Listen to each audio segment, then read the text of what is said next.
I'm sure by now you guys have seen these pictures floating around. This 11-year-old boy was taken out by this Ash Guardian. There is just way too much violence going on.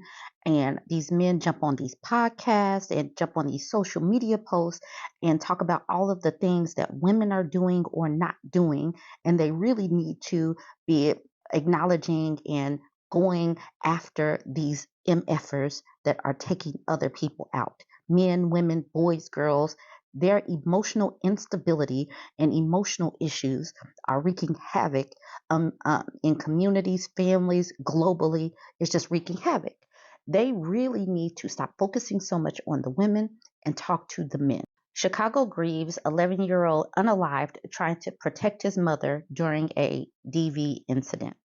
Chicago officials and community members are grieving the loss of 11-year-old Jayden Perkins, who police say was fatally stabbed while trying to protect his mother in a DV incident. Crosetti Brand, who Perkins' mother had a order of protection against, allegedly broke into their home and stabbed both Perkins and his mother on March 13th. The boy's mother, identified as at a fundraiser for the family as Lataria Smith, was critically injured in the attack, and her 5-year-old son was also in the home at the time. Brand was out on parole while still serving a 16-year sentence for a home invasion and currently has 3 orders of protection violations against him. And then this issue in Chicago where they keep letting these MFers out is irritating, is nerve-wracking, it's wreaking havoc on the community, and I am literally tired of them letting these criminals out. And yes, I can say criminal because he literally should have been still serving this sentence. Brand has been charged with murder, attempted murder, home invasion with a dangerous weapon, armed robbery, domestic battery, and more in connection with this incident. An 11-year-old boy lost his life brutally. A woman stabbed brutally in a domestic attack. Where is the outrage for his family, says Chicago Police Superintendent Larry Snelling at a press conference. Let's focus on the victim. An innocent child's life was taken trying to protect his mother far too soon, and a mother was attacked in what should have been the safest place for her, which was her home, said Cook County State Attorney Kimberly Fox. Now, Kimberly Fox was given this, but isn't this her issue? Isn't she the reason why these people keep getting let out? Look at this child. This child was a dancer. We never know what could have been because his life was cut short. And one more picture. This is just way too much going on in Chicago, way too much going on in this country and globally. We need to be able to protect our children, but these men need some emotional, mental, something, stability, some help, and it's not going to happen until the men collectively gather themselves. All right, let me know what you think about this one. So y'all should know I love following these birth rate stories. Let's move into India. This one is India's birth crisis, what the Lancet forecast of fertility rate dip to 1.29 by 2050 means. Experts suggest ways of future-proofing ourselves against the challenges of a shrinking labor force and an expanding aging population. By 2050, 1 in 5 Indians will be a senior citizen, while there will be fewer younger people to take care of them. This predictive scenario has been highlighted by a Lancet study which says that India's total fertility rate, the average number of children born per woman, is dipping irreversibly to 1.29, far lower than the replacement rate of 2.1. This means a rapidly depleting working age population. As per research estimates from the Global Burden of Disease, Injuries, and Risk Factor Study, 2021 worldwide, the TFR has more than halved in the last 70 years, from around 5 children for each woman in 1950 to 2.2 children in 2021. In India, the TFR was 6.8 in 1950, which reduced to 4.6 in 1980 and further declined to 1.91 in 2021. China is already dealing with the demographic disadvantage from an aging population. India, too, is heading in that direction. These two nations together account for more than a third of the world's population. Why fertility rate went down in India? Professor Anjali Radkar says that this scenario was but expected. Post-independence, there was a need to restrict the population, so the family welfare program, including maternal and child health-related cash transfer inducements, were intended to convince people to have no more than 2 children. During that time, the system required a lot of effort to change the mindset of the Indian population. Slowly, that behavior started showing up. Infant mortality declined substantially because of various maternal and child health related programs and successful immunization, meaning child survival was guaranteed. Small families became the norm. There is an economic dimension too. With development, the intergenerational flow of wealth has reversed. This means parents now do not receive much benefit from their children the way they used to. This has influenced their decision to have an additional child would involve a substantial cost of bringing them up. So this fertility decline was inevitable, and we are envisioning it for quite some time. The other significant factor has clearly been the rise of female literacy and women's participation in the workforce. Career consciousness, financial returns, and economic independence have meant that women are reconsidering their options of having a second child. In the urban space, many women do not consider child rearing a must do task, are instead choosing not to have babies at all, and even considering options like adoption. This pattern is percolating to rural India as well. What are the long term consequences? The consequences of fertility decline will be that the share of the elderly in the population will increase sharply. By 2050, the share of senior citizens in India will be more than 20%. That is 1 in 5 people. This is what China is already showing signs of as a consequence of the one child family policy. Punab Muraja, Executive Director of Population Foundation of India, foresees challenges like labor force shortages and potential social imbalances due to gender preferences. While these challenges are still a few decades away for India, we need to start acting now with a comprehensive approach for the future. We need to learn from Scandinavian countries like Sweden and Denmark, which are dealing with these challenges by supporting new families. They are providing affordable childcare, investing in healthcare, and taking on large-scale male engagement initiatives to build gender equity. For women to be able to manage careers with motherhood, it would be crucial for men to take greater responsibility for household and care work. Economic policies that stimulate growth and job creation alongside social security and pension reforms will also be essential in adapting to and mitigating the impacts of declining fertility rates. Researchers estimate that by 2050, 155 of 204 countries, 76% of the world, will be below the replacement level of fertility. The number of countries and territories below replacement level is predicted to further increase to 198, 97% by 2100. This means that in these locations, populations will shrink unless low fertility can be offset by ethical and effective immigration, says senior author Professor Stein Emil Volset of the Institute for Health Metrics and Evaluation. Now, why I am smiling is because India is very misogynistic and sexist, and it is pouring out that all of these patriarchal societies, these countries that value men over women, they are in their find out season. They deserve this, and women are opting out. This article touches on it a little bit, but the way that women are treated in some of these countries is atrocious, and women are closing down that womb. They do not want to go back to being anchored down because they know that they have no freedoms. And I am here for it. I love watching numbers. I am a numbers watcher because it is showing up why women are refusing. And until things change, until society shifts hard, it needs to course correct very hard. We're going to see more and more women go child free or be one and done, opting out of marriage and all of dealing with these MFers until they change. You guys jump in the comments. Let me know what you think about this one. Don't forget to like, comment, and share.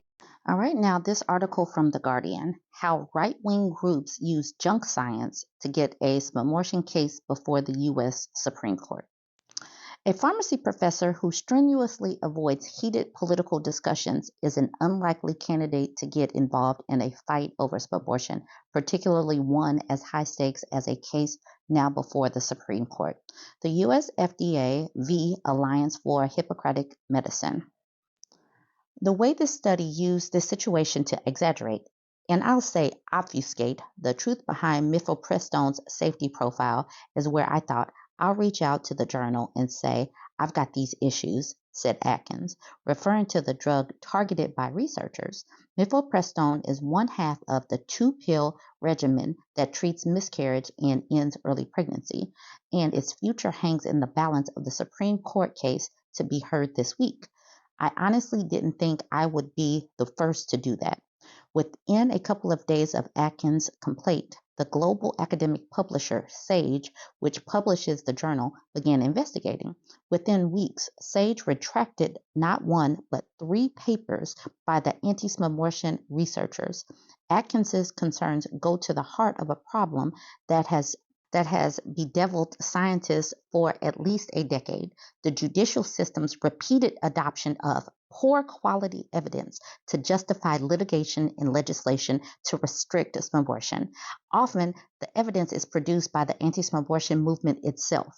The FDA versus AHM is scheduled for oral arguments on Tuesday. The suit brought by anti-abortion doctors seeks to force the FDA to reverse decisions that relax restrictions on prescribing mifeprstone. The Biden administration and the medications manufacturer argued the doctors have no right to sue in the first place. The study Atkins complained about is central to the doctor's case and was cited heavily by a federal district court in Amarillo, Texas, that kicked off the government's appeal when it found in favor of anti-abortion doctors. How the Supreme Court decides the case could have profound implications. A finding in favor of anti-abortion doctors could reshape abortion access again in the U.S., including in Democratic-led states that might have considered themselves immune from restrictions. It also holds that the potential to upend the FDA's authority, which could call into question the future of all kinds of controversial drugs, from contraceptions to vaccines to treatments for HIV. Researchers are skeptical that Sage's retractions alone will make a difference in the court's decision. It's frustrating, it's depressing, it's maddening, and quite honestly, it's frightening, says an OBGYN, Donald Grossman, for the University of California at San Francisco. Grossman is also a professor and the director of Advancing New Standards in Reproductive Health, one of the nation's foremost reproductive health research groups. His own work has been taken out of context by attorneys arguing to restrict abortion in court briefs. He said he has published pieces to criticize the poor quality of evidence produced by anti-abortion doctors and researchers. Judges don't have the expertise to be able to review the science, just like I don't have all the expertise to understand all of the legal maneuvering that's happening in this case.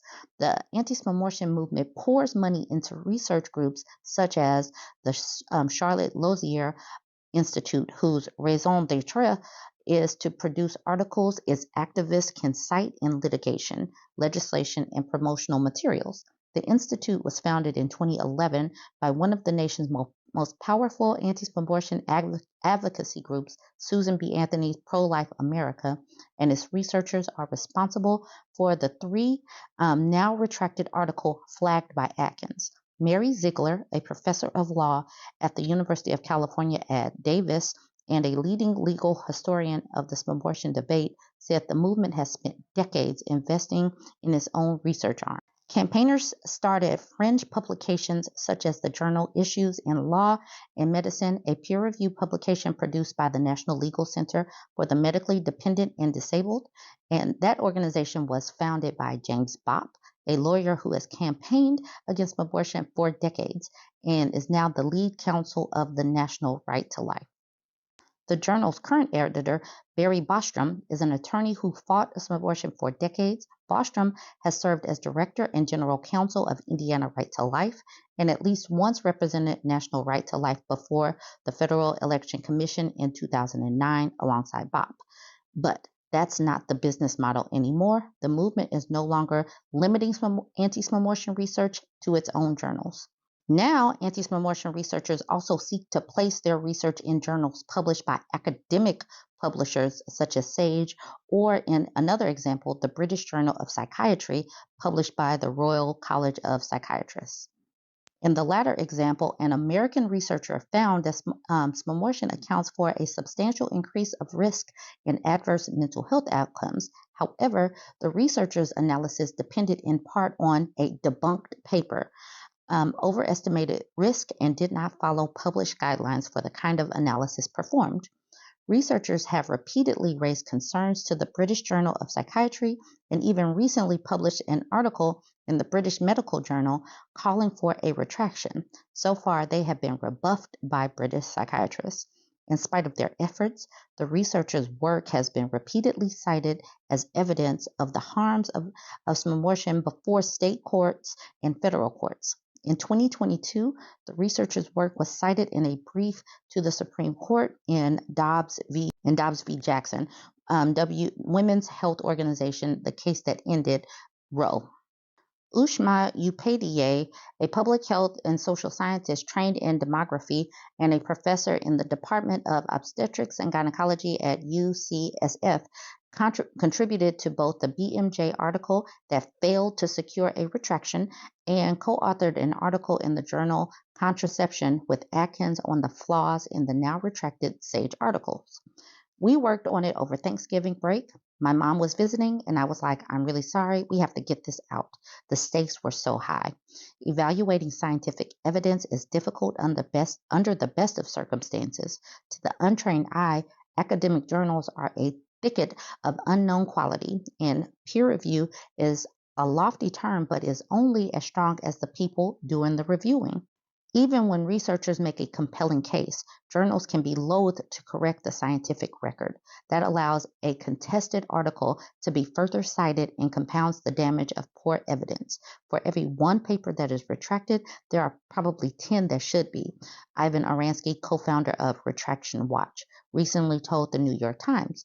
Retraction Watch maintained a database of more than 47,000 retracted studies. Should the court choose to undermine the FDA, it will be the result of a tragic irony, one that one of the world's most respected arbiters of science could be undone by research that would never meet its standards. So, we're going to be watching this. We're going to see how the Supreme Court falls. Are they going to use faulty logic and science, or are they going to stick with their guns and just fall in line with the conservatives and their push for pro-life or forced birth? We shall see as this case unfolds in the Supreme Court. Jump in the comments. Let me know what you think about this one. Don't forget to like, comment, and share.